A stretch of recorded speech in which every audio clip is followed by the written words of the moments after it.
Vamos aprender um pouco hoje sobre a justificação.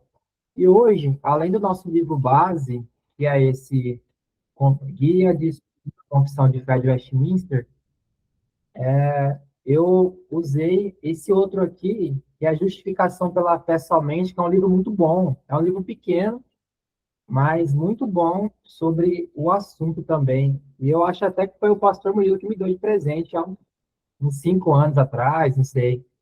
Eu tenho quase certeza que foi o pastor que me deu. Eu ganhei esse livro de alguém. Acho que foi lá na Betânia que nós fomos uma vez, ele me presenteou.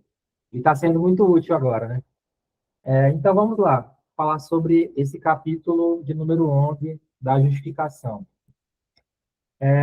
Eu peguei uma definição aqui, que na verdade é uma definição que o Guia de Estudos traz. Ele traz uma definição bastante simples, que é a definição de justificação que o Breve Catecismo traz.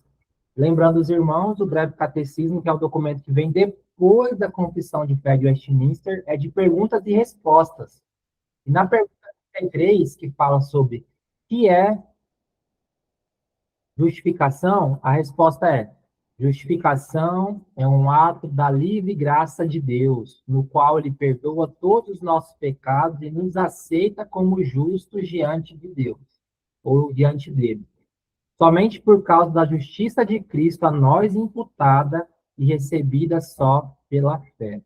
Então, nós vamos ver um pouco sobre a justificação, um ato livre da graça de Deus, no qual ele nos perdoa, nos aceita, somente, unicamente, exclusivamente por causa da justiça de Cristo que nos é imputada. E vamos ver agora as declarações da Confissão de Fé de Westminster sobre a justificação.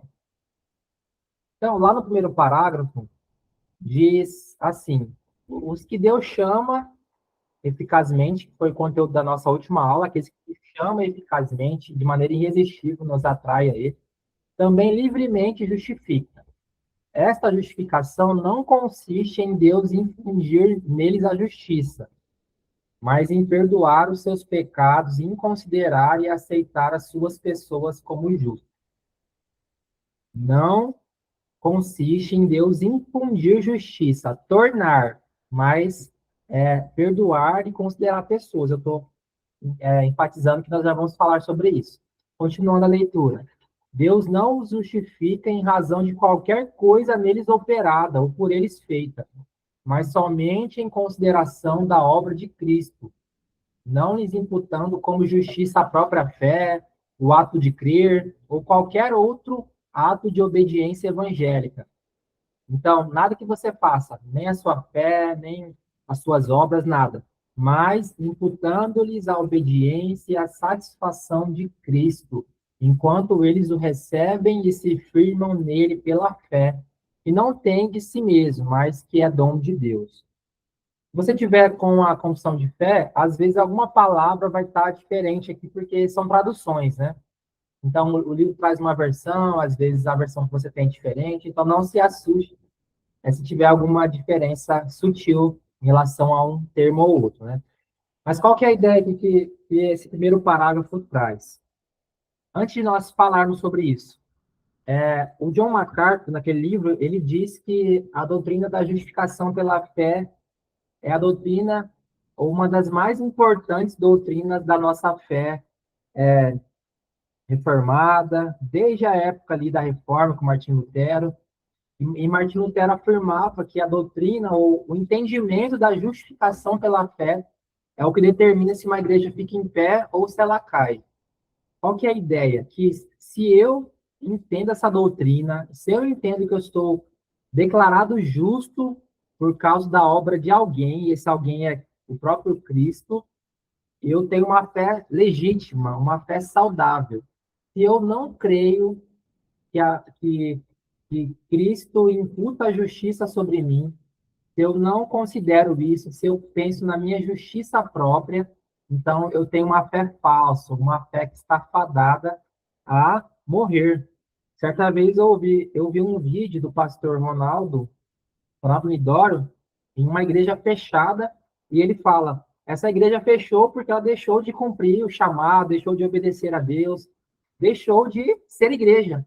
Então, uma igreja só pode ser considerada igreja se ela se debruça, se ela confia, se ela crê com todas as forças na doutrina da justificação pela fé. Isso não é opcional. Eu não posso dizer que creio em Cristo, que sou cristão, reformado, presbiteriano, se eu não aceito, se eu não entendo a doutrina da justificação pela fé.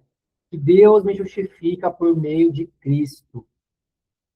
Então, nós vamos entender um pouco mais sobre isso. Pense, então, nessa ideia antes de nós falarmos sobre essas afirmações aqui, tá?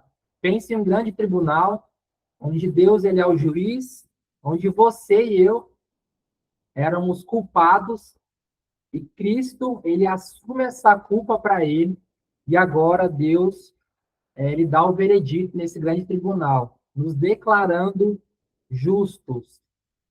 Quem, na verdade, é o justo, e sempre foi justo, é Cristo. Mas nesse grande tribunal, Cristo, um papel substitutivo, ele morre na cruz em nosso lugar. Ele vive uma vida santa, reta, perfeita, para que no grande tribunal de Deus você seja declarado justo, tá?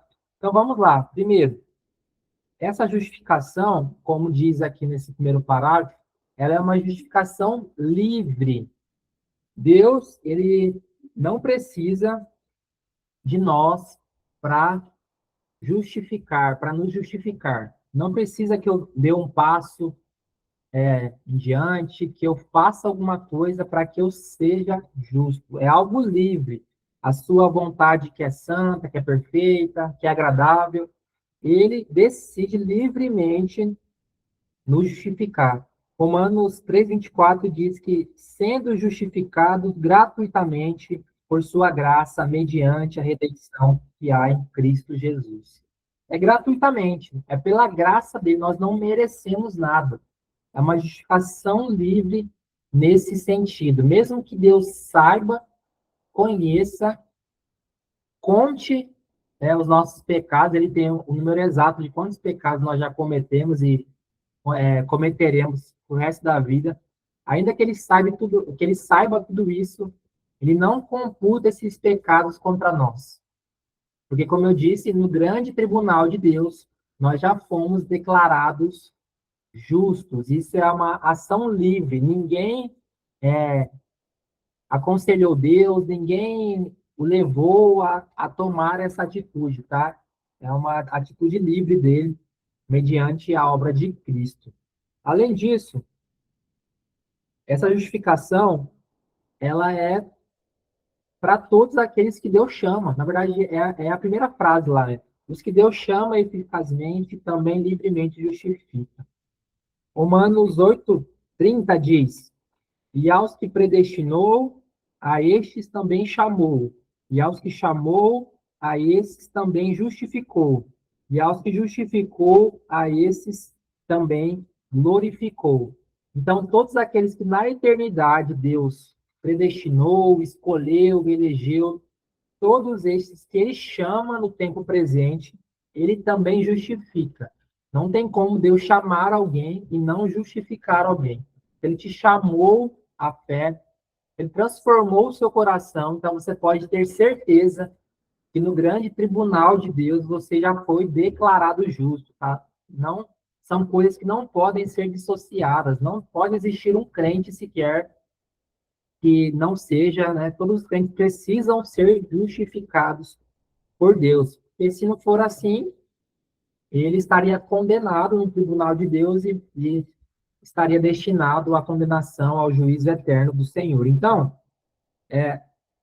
todos que ele predestinou, ele chama, os que ele chama, ele justifica. Então, se você foi predestinado por Deus para a vida eterna, você com certeza foi justificado por Deus. Tá? Romanos 8:30, que foi o texto que eu li.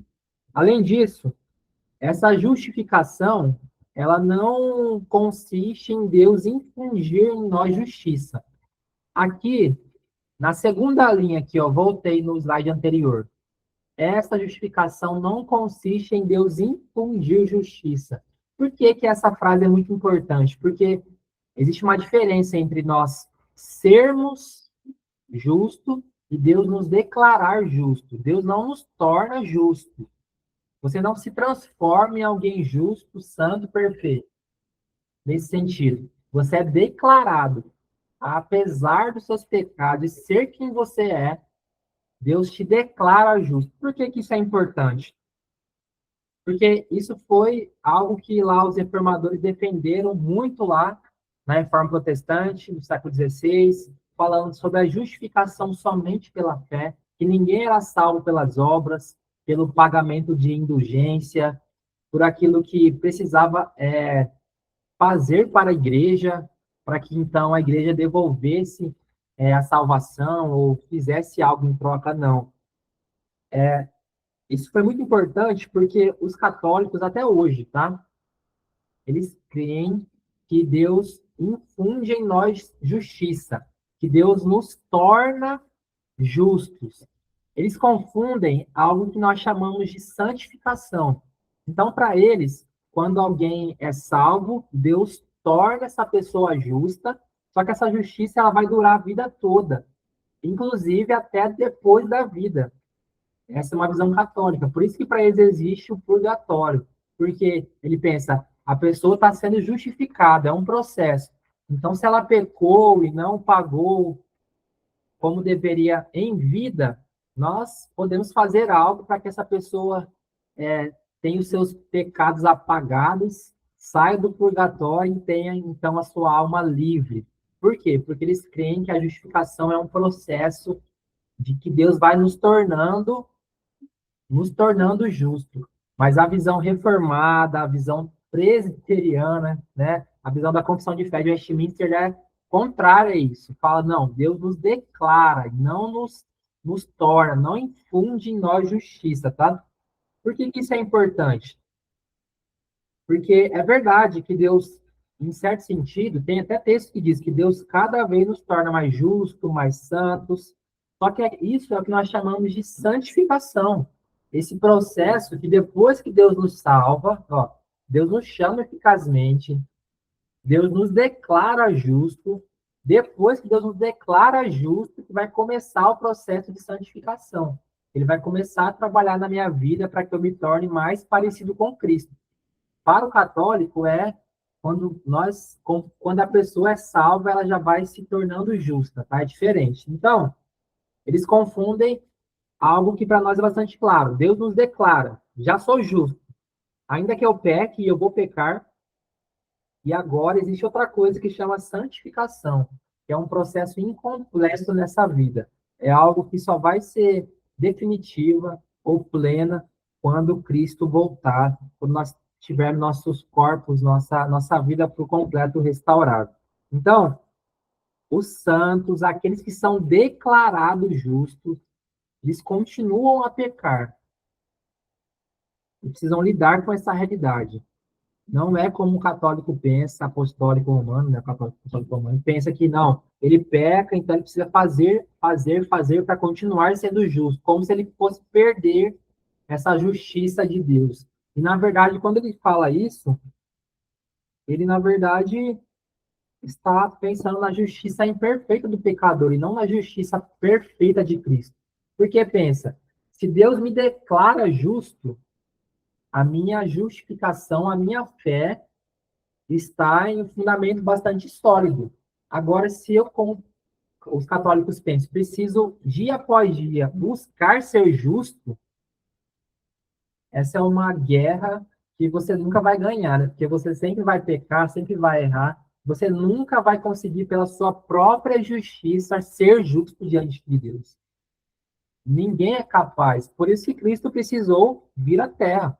Porque se nós fôssemos capazes de, da nossa própria justiça, obedecer toda a lei, viver retamente, ser santos, Cristo não precisaria ter vindo. Mas como nós pecamos, caímos lá com Adão, temos uma vida miserável, precisávamos de alguém que fosse de fato justo e que agora colocasse, imputasse sobre nós a sua justiça. Então, a justiça, ela é um ato declarativo de Deus, não um processo como pensam os católicos, tá? Grave isso. A justificação é um ato declarativo de Deus. Deus te declara justo. E não você tem que fazer coisas para ir se tornando justo dia após dia, tá? O que você precisa fazer é colaborar no processo de santificação, que é uma outra etapa. E nós já vamos falar aulas mais à frente. Tá? A sua responsabilidade é de ser santo, sim, não de ser justo. Você não pode fazer nada para ser considerado justo diante do tribunal de Deus. Mas para viver santamente, retamente, você precisa. Esse é o seu papel, que falaremos em aulas mais à frente, tá? Então, por que que a justificação é um ato declarativo de Deus? Lá em João 5, capítulo 24, Jesus ele promete, ou ele prometeu uma salvação imediata aos crentes. O texto lá diz assim: quem ouve a minha palavra e crê naquele que me enviou tem a vida eterna e não entra em juízo, mas passou da morte para a vida. Jesus falou: ó, se você crê, você já é declarado justo, você já não vai entrar em juízo, você já tem a vida eterna. Você não precisa, com as suas próprias forças, buscar essa justiça. Não, você já é justo. Creu, automaticamente, imediatamente, instantaneamente, você já é declarado justo diante do grande tribunal de Deus. Então, a santificação, ela é resultado disso. Uma vez que eu sou justo, que diante do tribunal de Deus eu fui inocentado, agora eu tenho paz com Deus, tenho vida eterna, agora eu pertenço à família de Deus. Uma vez que tudo isso já aconteceu, é um ato objetivo. Deus nos declarou, pronto, acabou. Agora, entra o processo da santificação, que é a minha caminhada, dia após dia, viver de maneira que agrada. Então, preste atenção nesses termos, nesses termos. E uma vez até o pastor, na última vez que eu fui em Cuiabá, ele falou sobre isso, né? A gente fala automaticamente, como eu já fiz. Deus não nos torna justo, tá? Deus nos declara, nos declara. Ele é um ato declarativo, ele fala: você agora é justo por causa de Jesus. E agora, a partir disso, você vai viver o processo de santificação. Então, as bases da justificação, não por causa de nós, mas por causa de Cristo. Não é por obras de justiça praticadas por nós. A nossa justiça, na verdade, nem é nossa. A nossa justiça é Jesus. Jesus é a nossa justiça. Quando Deus olha para nós, na verdade, ele vê primeiro Jesus. E por isso ele nos enxerga como pessoas justas, né? Essa mudança de status de alguém condenado, injusto, pecador, para alguém que mudou de status agora, para alguém que é visto diante de Deus como alguém que é justo, né? Então, essa é a nossa alegria. Em textos como Romanos 4, 6 a 8, 2 Coríntios 5, 19, bem-aventurado o homem a quem o Senhor jamais imputará pecado. Tem como, não tem como alguém que não tem os seus pecados tirados, né, de sobre os ombros, não ser feliz. Quando você entende essa realidade, você vai ser feliz, você vai ser grato a Deus. Você vai ser bem-aventurado, você vai ser muito feliz, porque você sabe que Deus não imputa pecado a você, porque Cristo já sofreu por nós, para que nós fôssemos. Então, além disso, nós somos justificados pela fé. É um ato de nós crermos em Deus, nós descansamos em Jesus. Salvos pela graça, mediante a fé, que não se origina em nós. Até a fé, ela é um dom de Deus. O seu papel, o meu papel, e foi o nosso papel, né? Nesse processo, Deus nos deu esse dom e nós apenas cremos, apenas tivemos a atitude de crer naquele que nos salvou. Deus fala: Jesus é aquele que te torna justo. E você, por causa daquilo que ele gerou no seu coração, você só assente, você só concorda, realmente, Deus. Eu não posso ser justo, eu não posso cumprir toda a lei, não posso ser perfeito, mas existe alguém que pode. E eu confio, eu deposito, eu descanso nessa pessoa que pode fazer isso, tá? Então, não há nada que Deus veja em nós. Não há nada que possamos fazer para ser salvos. Isso parece tão óbvio, mas precisa ser dito. Deus não nos salva por aquilo que nós fazemos. As nossas obras são como trapos, né, de imundícia, elas são insuficientes. Ainda que você tente, são insuficientes. Isso precisa ser dito porque tem muito desse pensamento na igreja. Eu já ouvi, infelizmente, de filho de pastor falar: olha, eu vou para o céu porque meu pai é pastor. Ou seja, ele acha que ele tem mérito por ser pastor. Às vezes nós temos essa falsa imagem, porque nascemos em lar cristão, porque nossa família é cristã, porque participamos de uma igreja saudável. Louvado seja Deus por tudo isso, pela sua família, pela sua igreja, mas isso não te dá mérito nenhum diante de Deus. O que te dá mérito diante de Deus é Jesus, ele que é a sua justiça, ele é o seu mérito, não você. Então, você precisa constantemente pensar sobre isso.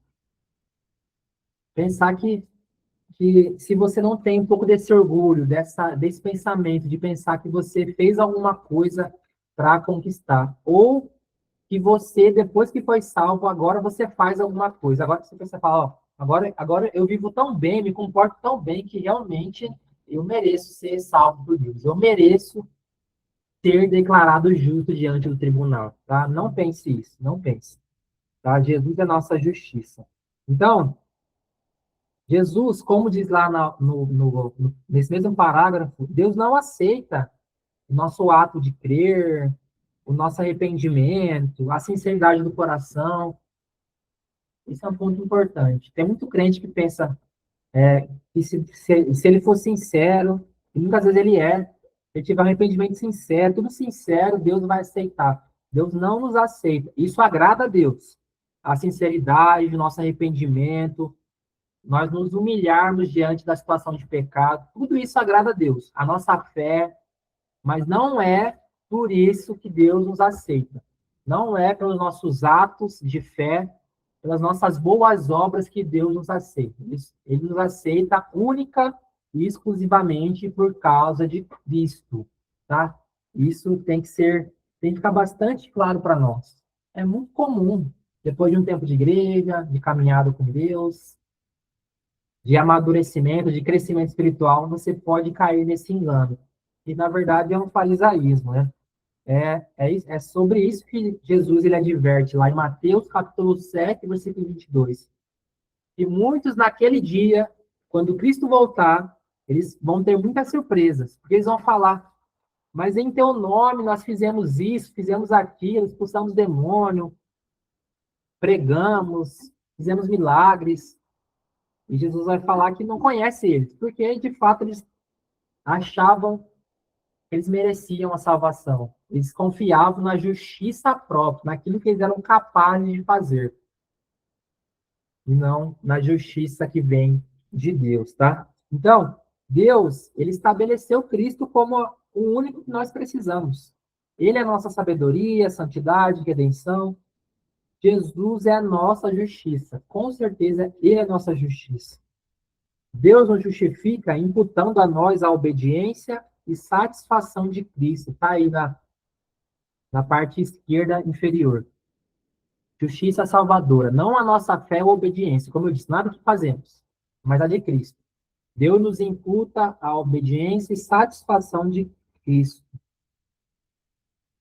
Essa é a essência do Evangelho, que por um só ato de justiça veio a graça por todos os homens, para todos os homens. Por causa de Cristo, o sacrifício dele, da vida dele, todos nós recebemos a graça, essa grande bênção de ser declarado justo diante do tribunal de Deus. Não tem nenhum crente que venha para a família de Deus que não seja alvo dessa graça. Não tem um outro caminho de pertencer, de ser salvo. É somente por meio de Cristo. Como diz Romanos 5, 17 e 19, por meio da obediência de um só, muitos ali que se tornariam, seriam justos, tá? Por meio da obediência de um só. E essa pessoa, ela é Jesus, tá? Então, É por esse motivo que nós precisamos descansar no Senhor, e como Paulo diz lá em Filipenses 3:9, eu quero ser achado nele, não tendo justiça própria, que procede de lei, senão a que é mediante a fé em Cristo, a justiça que procede de Deus, baseada na fé. Diante de Deus, você precisa ter essa postura de abandonar a justiça própria e confiar em Cristo mediante a fé. Nós somos salvos, então, por meio da fé, ou nós somos salvos pela fé em outra pessoa, e essa outra pessoa é Cristo. Vamos continuar aqui. Eu vi que algumas pessoas comentaram alguma coisa, deixa eu ver aqui. É isso. Aleluia. É isso mesmo, você está falando sobre perder, né? Nós já vamos chegar lá, mas muitos pensam mesmo que podem perder porque estão pensando no seu próprio mérito. E, de fato, se você estiver confiando nas suas próprias obras, um momento ou outro você vai se desapontar consigo mesmo e vai achar que não merece mais e não merece mesmo e vai achar que perdeu a salvação. Mas quando você pensa que o mérito não é seu, aí a situação muda, né? Irmão Amédio falou, a santificação é somente em Cristo. Louvado seja Deus. Então vamos continuar aqui. Vamos lá. Nesse segundo parágrafo aqui, diz assim: a fé, assim recebendo e assim se firmando em Cristo, na justiça dele, é o único instrumento de justificação. Ela, contudo, não está sozinha na pessoa justificada. A fé nunca está sozinha, mas sempre anda acompanhada de todas as outras graças salvadoras. Não é uma fé morta, mas uma obra por amor. O que que ele quer dizer aqui nesse parágrafo? Primeiro, que a fé é o único instrumento de justificação. A fé é a atitude de descansar em Deus, naquilo que ele fez, em Jesus, naquilo que ele fez. Fé é o abandono de qualquer tentativa de agradar a Deus por nós mesmos, com as nossas habilidades, atributos. Fé é confiar em Cristo e na justiça dele. Fé é acreditar que Jesus Cristo pagou qualquer dívida que tínhamos e suportou qualquer punição que merecíamos. É você crer que Jesus fez isso por você, fez isso por mim. Fé, então, é desistir de confiar em mim para confiar em Jesus, né? Então, Romanos 3:28, 5, capítulo 5, também diz que nós somos justificados mediante a fé. Somente pela fé somos justificados. Ela é a única maneira de sermos justificados, né? Então, significa, como eu já falei algumas coisas sobre a fé ali, e é interessante aqui, isso nós já falamos sobre a fé, se é o único meio, a única maneira, mas esse parágrafo traz algo novo, falando sobre a fé nunca estar sozinha. Qual que é a ideia? É que a fé é algo vivo. A fé não é só algo intelectual, algo emocional, algo que você faz, né? A fé, ela é algo vivo, então ela sempre vem acompanhada de outras atitudes. Não dá para termos fé se nós não temos atitudes, como paciência, esperança, amor, domínio próprio. É evidente que seremos imperfeitos em todas essas coisas, mas essas coisas precisam estar presentes em nós, precisam estar é, sendo cultivadas em nossa vida. Então a fé nunca está sozinha. Não dá para pensar que existe algum irmão que tenha fé, que tenha depositado a confiança em Cristo, que lá no tribunal de Deus seja justo, que não tenha outras graças essenciais, que não seja paciente, amoroso, que não tenha esperança. Essas coisas precisam acompanhar. Não é assim, eu tenho fé e agora eu posso escolher algumas categorias, né? Eu sou mais do amor, eu sou mais do domínio próprio, e achar que eu não devo melhorar em outros elementos, em outras graças, como a confissão de fé chama, né? Aquilo que o fruto do Espírito nós precisamos pensar nisso. A fé é viva. Como diz Tiago, a fé sem obras ela é morta. Não adianta dizer que tenho fé se eu não tenho obras. E nós vemos muitas vezes no contexto da igreja. Tantas pessoas que passam anos e anos, e se você perguntar a elas, elas vão dizer que têm fé, que confiam em Jesus. Elas vão saber te recitar aí a confissão de fé. Vão ser pessoas que conhecem muito sobre as doutrinas reformadas, presbiterianas, mas parece que aquela pessoa é apática, ela é infrutífera, ela não produz frutos para o reino, para a igreja, para a família, para a sociedade. Isso é, no mínimo, esquisito, né? A fé ela deve ser acompanhada de boas obras, de atitudes. Ela é viva, nunca morta, tá? Então, ela nunca está sozinha. Terceiro parágrafo aqui, no final nós vamos fazer, eu até esqueci de falar, vamos fazer um pequeno quiz aqui, algumas perguntas para ver se os irmãos ainda estão aí, ou só deixaram aberto e foram fazer comida, né? Como alguém comentou aí, foram fazer comida, cuidar das crianças. Depois a gente faz aí rapidamente só 5 perguntas. Então vamos continuar aqui. Cristo, pela sua obediência e morte, pagou plenamente a dívida de todos os que são justificados, e em lugar deles. Fez a seu Pai uma satisfação própria, real e plena. Contudo, como Cristo foi pelo Pai dado em favor deles, e com a obediência e satisfação dele foram aceitas em lugar deles, ambas livremente, não por qualquer coisa neles existente.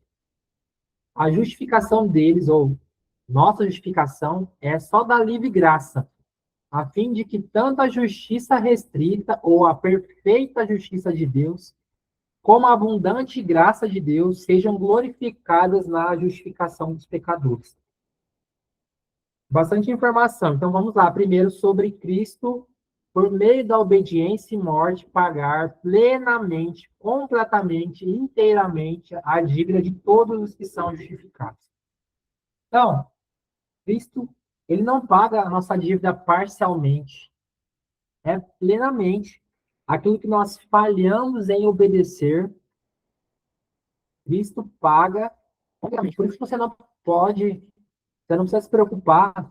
Não existe nenhum pecado que você tenha cometido, ou que você ainda vá cometer, que Cristo não tenha pago na cruz. Todos os pecados que nós cometemos, aqueles mais terríveis, aqueles que você pode considerar mais bobos, todos eles já foram pagos por Cristo na cruz. A obediência dele é plena, é completa. Ele não faz serviço pela metade, preguiçoso, né? Desanimado, não. É completo. Aquilo que nós falhamos em fazer, Cristo faz plenamente lá na cruz. Então, pense nisso. Todos aqueles que são justificados, eles são devedores. Por quê? Não fomos nós que pagamos a nossa dívida. Foi Cristo que pagou a nossa dívida. Na verdade, não há nenhuma esperança em nós, nenhuma esperança. Ninguém pode falar, a partir de hoje, não preciso mais da justiça de Jesus. A partir de hoje, eu vou fazer tudo para ser salvo. É impossível, ninguém é capaz de fazer isso. Nós, assim como Adão, falhamos em pagar essa dívida. Falhamos constantemente. Por isso precisamos de alguém que cumpre plenamente, que paga completamente essa conta. A verdade é que, pela desobediência de um só homem, muitos se tornaram pecadores. Romanos 5,19. No entanto, houve alguém que não pecou jamais. E por meio da obediência de um só, como nós já falamos, muitos são justos agora. Jesus, ele obedeceu onde nós falhamos. Como nosso representante, ele obedeceu em nosso favor. Então, o segundo ponto aí, um representante perfeito que obedeceu e morreu em nosso favor. Além disso, essa obediência de Cristo, ela é adequada, real, plena da justiça do Pai. Por isso que é importante chamar sua atenção, e preste atenção, para algo muito importante. Nós falamos sobre a vida, morte e ressurreição de Cristo. E às vezes nós nos esquecemos de falar sobre a ascensão de Cristo. E a ascensão de Cristo é a prova, é o sinal da aprovação de Deus. É a prova que Deus aceitou a justiça ou o pagamento da conta por parte de Cristo. É o sacrifício que sobe, que Deus recebe de verdade. É o próprio Filho. Ela é a única que satisfaz adequadamente, realmente, plenamente a justiça do Pai. Isso é muito interessante pensar que Jesus volta para o seio do Pai, volta para o colo do Pai, né? Volta para a comunhão do Pai, volta para o trono lá onde o Pai está, porque ele cumpriu a missão dele. A missão que lhe foi dada foi cumprida, né? E somente ele poderia fazer isso. Somente ele satisfaz completamente a ira, ou satisfez, né? Completamente a ira de Deus, a justiça de Deus plenamente. Isso é maravilhoso. Quando ele assunta ao céu, é prova de que Deus recebeu. Deus, de fato, tem prazer no Filho dele, que cumpre tudo aquilo que ele precisava cumprir para nos salvar. Então, qual que é o propósito disso e a confissão nos lembra? É tanto glorificar a justiça perfeita de Deus, é tanto você olhar para essa justiça e pensar, olha como ela é maravilhosa, olha como Adão pecou em um ambiente maravilhoso que foi no jardim, e olha como Cristo foi obediente no deserto. Olha como Cristo foi obediente até a morte, morte de cruz. É para que nós atribuamos, ou para que você dê glória à justiça de Deus, que é perfeita. E para que também você dê glória à abundante graça de Deus. Cristo fez tudo isso por mim e por você. Esse é o objetivo. Todas as coisas têm o propósito de glorificar a Deus, inclusive a vida, a obediência, né? A morte de Cristo. É para que nós olhemos para a justiça, olhemos para a graça e então louvemos a esse Deus, né? Então, Jesus Cristo, ele adquiriu para nós, para mim e para você, a prova da justiça perfeita e da graça abundante de Deus. Porque Deus desejava ser glorificado na justificação dos pecadores. Quando nós somos declarados justos, quando nós mudamos de status, somos aceitos na família de Deus, Deus é glorificado nisso. Quando um pecador se arrepende, há alegria no céu. E Deus é glorificado no momento que pessoas são salvas, no momento que pessoas têm a fé nele, no momento que pessoas reconhecem, Deus, obrigado porque o Senhor me salvou, e não foi por mim, foi por causa do Senhor mesmo que mandou o seu filho para que eu pudesse ser salvo. Romanos 3:26, Efésios 2:7, traz a ideia de que Deus fez isso para mostrar nos séculos vindouros a suprema riqueza da sua graça, em bondade para conosco em Cristo Jesus. Ele fez tudo para que nós olhássemos e ficássemos maravilhosos, maravilhados com a riqueza da graça dele, essa graça abundante por meio de Cristo Jesus. Já indo aqui para o final, então, parágrafo 4 diz que Deus de toda a eternidade, desde toda a eternidade, Deus decretou justificar todos os eleitos. Eu vou correr com esse finalzinho, depois eu volto para perguntar para os irmãos comentarem também, ou para que vocês me peçam para voltar em algum ponto, tá? Mas só para finalizar o parágrafo 4, 5 e 6 aqui, que são mais curtos. Então, primeiro, desde toda a eternidade, Deus decretou justificar os eleitos. E Cristo, no cumprimento do tempo, morreu pelo pecado deles e ressuscitou para a justificação deles. Contudo, eles não são justificados enquanto o Espírito Santo, no tempo próprio, não lhes aplica os méritos de Cristo. Aqui está bem tranquilo, né? Então, nós somos justificados desde a eternidade. Só que essa justificação, ela é efetivada na história. Quando Deus, lá na eternidade, decidiu te salvar, ele decidiu que ele ia te chamar, que ele te daria fé, que ele ia regenerar o seu coração, que ele ia te santificar. Ele decidiu que ia te justificar. Ele falou, ó, eu vou salvar o Thomas e lá no meu tribunal eu vou declarar ele justo. Já estava decretado. Só que isso precisava de ser efetivado na história. Isso primeiro acontece com a encarnação do Filho, como diz Gálatas lá, capítulo 4, versículo 4. Na plenitude do tempo, Jesus veio, morreu, ressuscitou, foi assunto aos céus. Naquele momento, a justificação ela foi efetivada. Em um sentido bastante real, né? Nós podemos dizer que nós somos justificados com Jesus há 2000 anos. Quando Cristo vem aqui, ele coloca em prática aquilo que já estava planejado na eternidade. E agora, depois que Cristo faz isso,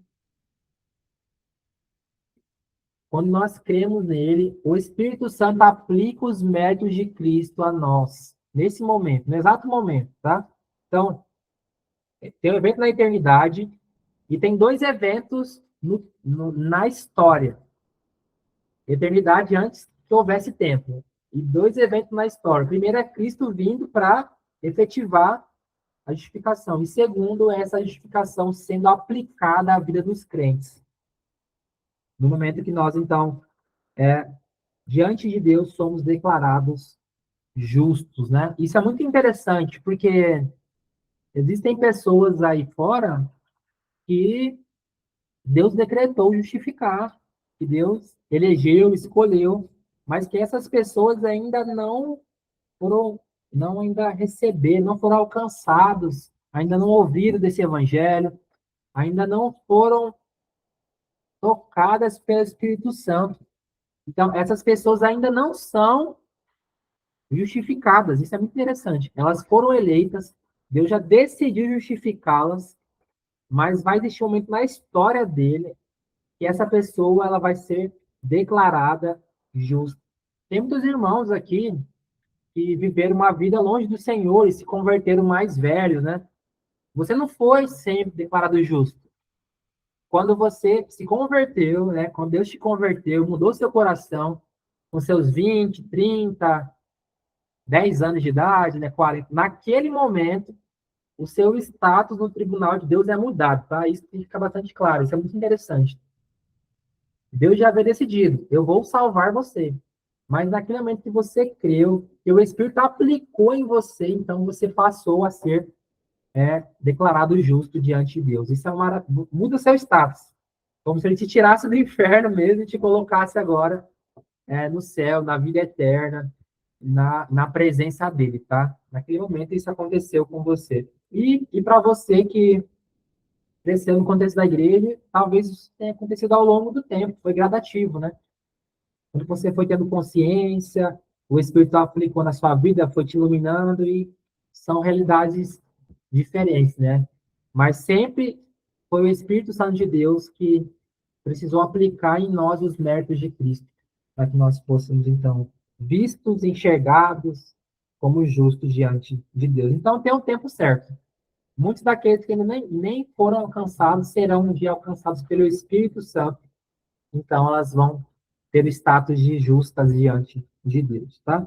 Então, além disso, é importante pensar que Deus ele continua a perdoar os pecados dos que são justificados, tá? Olha a irmã Santinha dando um testemunho aí, né? Isso acontece com muitas pessoas. Deus seja louvado por isso, né? No momento que você foi declarada justa diante de Deus, agora nenhuma condenação há para aqueles que estão em Cristo Jesus. Então, capítulo 5. Deus continua a perdoar os pecados que são justificados. Embora eles nunca poderão decair do estado de justificação, lembra que a Sandra comentou lá atrás, né? Nós vamos falar agora. Poderão incorrer no paternal desagrado de Deus e ficar privados da luz do seu rosto, até que se humilhem, confessem os seus pecados, peçam perdão e renovem a sua fé e seu arrependimento. Interessante, né? Até meio poético, né? Paternal desagrado, privado da luz, né? Mas nós vamos falar sobre isso, né? Essas metáforas aí. Então, qual que é a ideia aqui?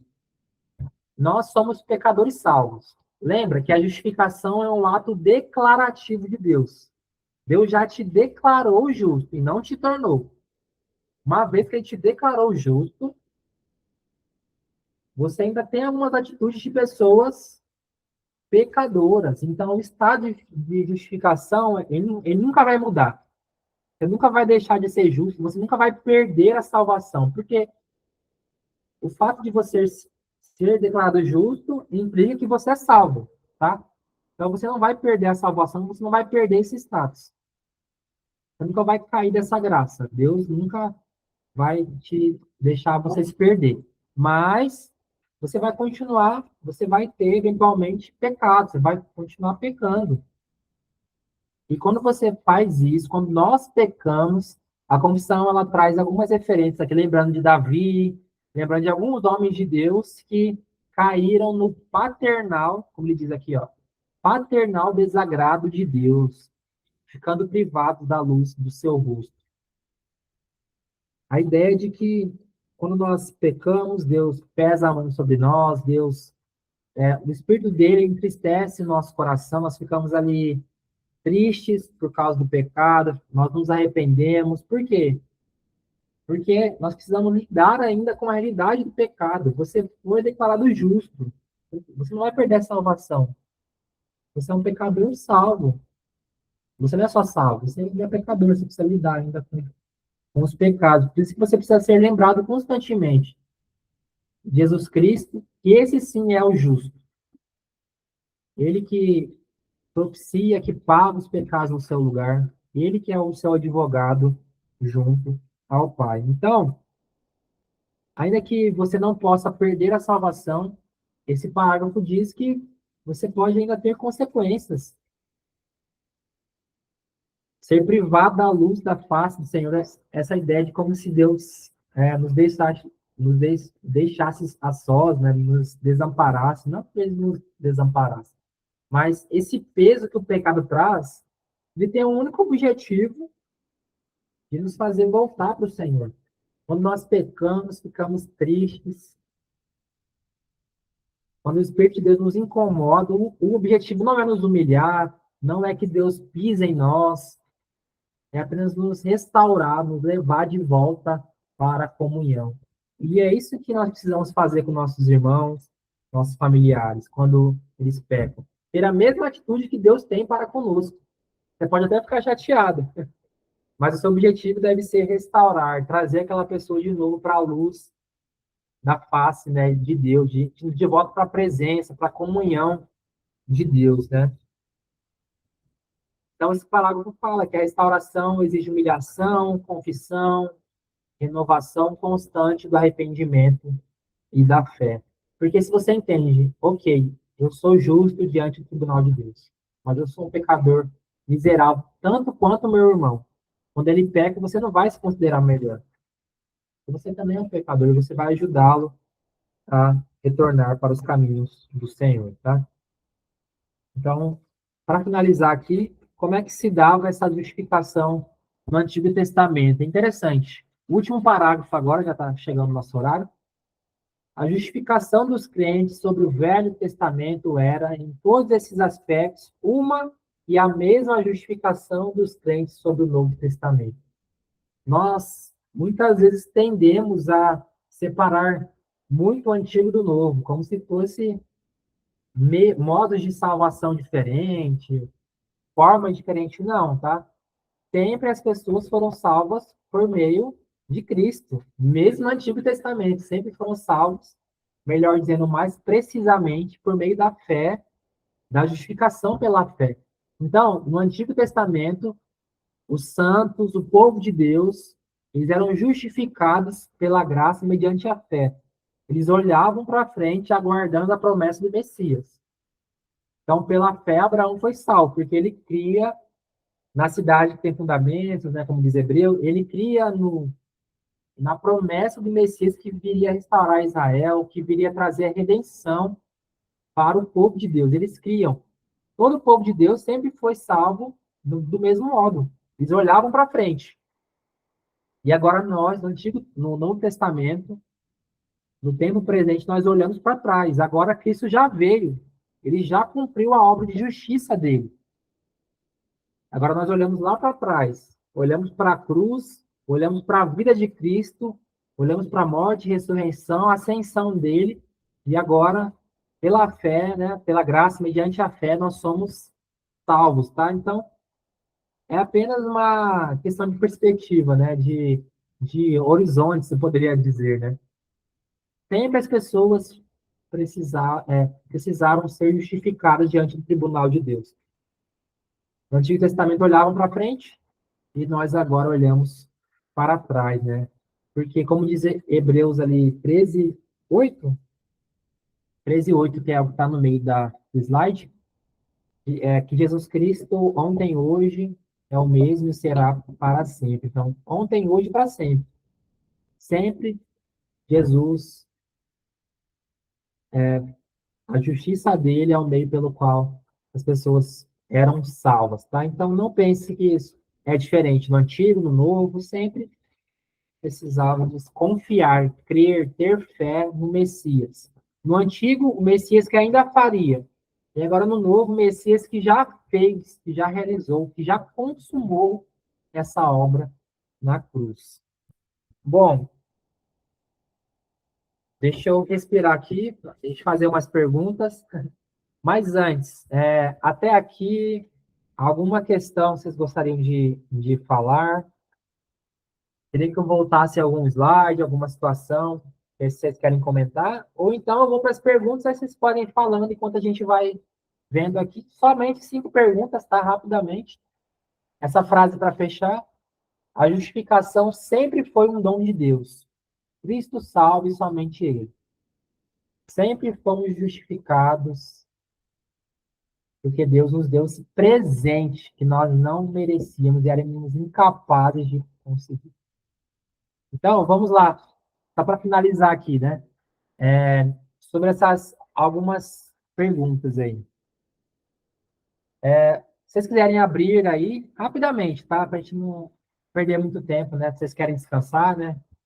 Então, podem ler aqui, eu vou ler. Segundo o texto, qual é a base fundamentadora da nossa justificação diante de Deus? Se quiser abrir o microfone e falar aí, letra D, se quiser mandar no chat aí também, fique à vontade. Letra A, letra B, letra C. Pediram para eu ficar quieto aqui para vocês verem, então vou deixar.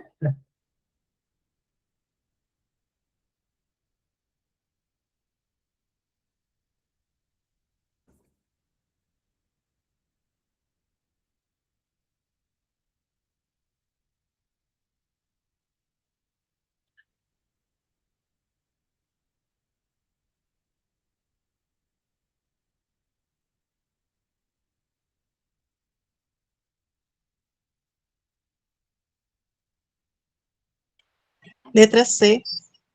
Tranquilo? Já está aparecendo a resposta aí. Também concordo. Letra C. A obediência. Gostaria de falar? Está fechado o microfone. Pode abrir se quiser. Também Tranquilo? acho que a letra C também. Então, a base fundamentadora da nossa justificação diante de Deus é a letra C, né? Tranquila. É a obediência e a satisfação de Cristo que nos são imputadas. É aquilo que Deus fez de modo pleno, né? Completo, como Deus ele aceitou isso e é colocado diante de nós. Tá? Tranquilo, né? Aqui, ó. Tá até com o trecho aqui da confissão. Letra C. Deus não justifica em razão de qualquer coisa neles operada, ou por eles feita, mas imputando-lhes a obediência e a satisfação de Cristo, tá? Primeiro parágrafo aí desse capítulo da confissão, né? A justificação é externa a nós. Jesus é a nossa justiça. O que ele fez externamente, agora é imputado, é colocado sobre nós. A próxima aí, rapidamente. De acordo com o parágrafo 2, qual é a relação exata entre a fé e a justificação?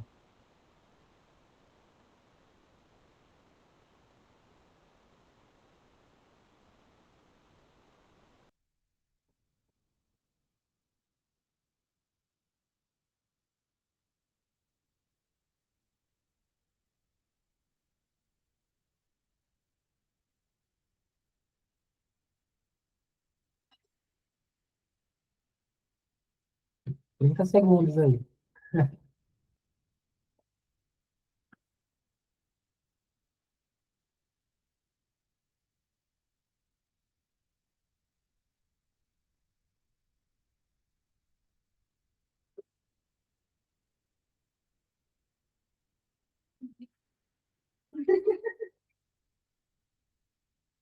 Aí depois que alguém manda os outros nomes aí.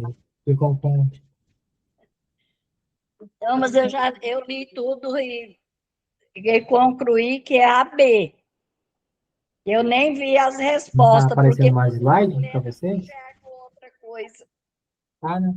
É só para a gente, de repente, sair e entrar de novo. Aqui, ó. Então, a resposta aqui, ó, Acertei essa letra B. letra B, né? Lá no parágrafo 2 diz assim: a fé é o único instrumento de justificação. Ela, contudo, não está sozinha na pessoa justificada, mas sempre anda acompanhada de todas as outras graças salvadoras. A gente falou, a fé sempre caminha com a paciência, amor, domínio próprio. Ela não é uma fé morta, mas é uma obra por amor, né? É uma fé viva, né? Que tem que ter outras graças de Deus junto. Vamos lá, só para ir para o final mesmo. Como o texto descreve o pagamento da dívida dos pecadores justificados? Como é que se dá esse pagamento de dívida dos pecadores?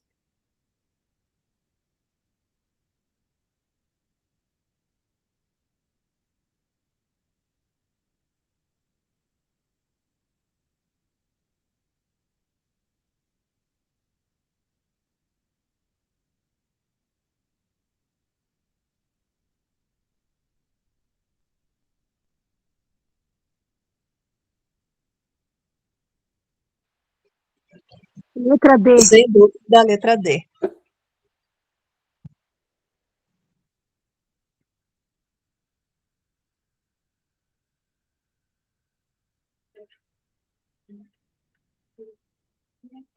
É, a Renata está dando uma sugestão na próxima colocar com os emojizinhos, né? Para dar o joinha, um coração em cada alternativa. Vamos trabalhar nisso. Então, essa aqui é como o texto descreve o pagamento da dívida dos pecadores, é a letra D, né? Cristo, pela sua obediência e morte, pagou plenamente a dívida e fez ao Pai uma satisfação real. Que é o parágrafo 3, né? Que é exatamente isso que o parágrafo fala, né? Quase que literalmente. A justificação, ao mesmo tempo, graciosa para nós e estritamente justa para Deus. Deus não abriu mão. Ele é a parte ofendida, precisava ser pago, né? Precisava que alguém morresse, para que não fomos nós, foi Cristo, né? Então é satisfação completa, pagou completamente. 4. Segundo a seção 5, o que ocorre quando uma pessoa já justificada comete pecados nesta vida? Bem, bem tranquilo.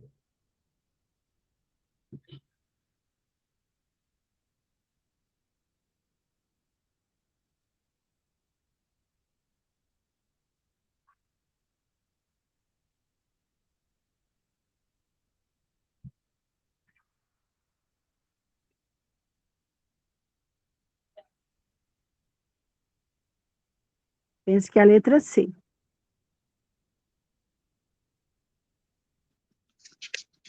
Letra C. Essa aí dá, né? Mas é tranquilinha também, né? Beleza? Vou passar aqui, ó. Letra C, né? O que acontece quando a pessoa que já é justa, ela não vai precisar se justificar novamente, né? Embora eles nunca poderão decair do estado de justificação, poderão, contudo, incorrer no paternal desagrado de Deus. Pense num pai que quando o filho ele desobedece, né? O pai não vai deixar de amar o filho por isso, mas o pai vai ficar triste, vai ficar chateado, vai ficar magoado, né? E Deus também fica, ele fica desagradoso, entre aspas, né? Inventei uma palavra aqui, quando nós pecamos, né? Isso entristece o coração de Deus, né? Então nós caímos no paternal desagrado de Deus. Até que nós nos humilhemos, confessemos e então peçamos perdão e renovemos a nossa fé. A última para a gente ir para a cama dormir, como os crentes do Antigo Testamento alcançavam a justificação?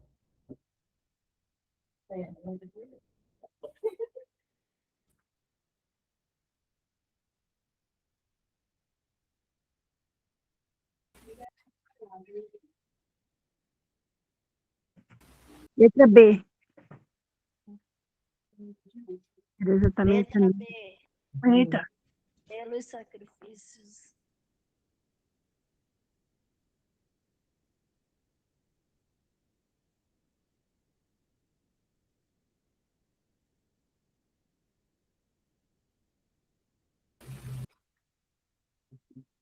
Tranquilo, né? A gente pode pensar, né, de repente, sem essa aula, poderia até, quem sabe, confundir, né? Pensar que era por causa de sacrifício, de bois, de nada disso, né? Sempre pela fé. Se fizesse sacrifício sem fé, sem obediência, sem não, de nada adiantava, né? Então, letra B, que é o parágrafo 6. A justificação dos crentes é a mesma justificação do Novo Testamento e do Novo, né? A salvação de Deus é uma só ao longo do tempo. Ela até mandou Hebreus 13:8, né? Jesus Cristo ontem, hoje é o mesmo, será para sempre. E assim com todas as etapas da salvação.